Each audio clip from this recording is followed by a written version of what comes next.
ஆண்டவருக்கு இன்னொரு முகமும் இருக்கு. ஓகே, நியாயாதிபதி.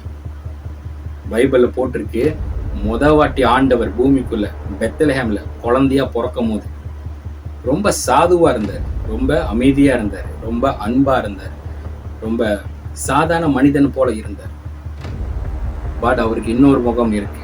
அதுதான் நம்ம பைபிள் முழுவதும் நம்ம படிக்கும் போது ஆண்டவருக்கும் கோபங்கள் இருக்கு, ஆண்டவருக்கும் நியாய தீர்ப்பு நாள் ஒன்று இருக்கு.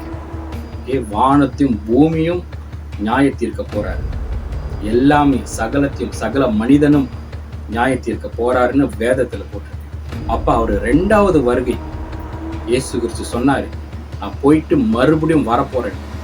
ஆனா நான் மீண்டும் வரும்போது சாதுவா வரமாட்டாரு, அது மட்டும் நிச்சயம். நியாய தீர்க்க வர்றாரு, கோபத்துல வர்றாரு, சண்டைக்கு வர்றாரு, பாவத்தை எல்லாத்தையும் அழிக்க போறாரு, பாவம் செய்யற நபர்களை எல்லாத்தையும் அழிக்க போறாரு. ஓகே, அவரை பத்தி தெரியாத எல்லாத்தையும், அவர் வேண்டான்னு ஒதுக்குன எல்லா ஜனங்களையும் ஆண்டவர் நியாய தீர்க்க போறார். ஸோ அதனாலதான் இந்த கடைசி கால மெசேஜ் ரொம்ப ரொம்ப important. It's a part of Christian ministry.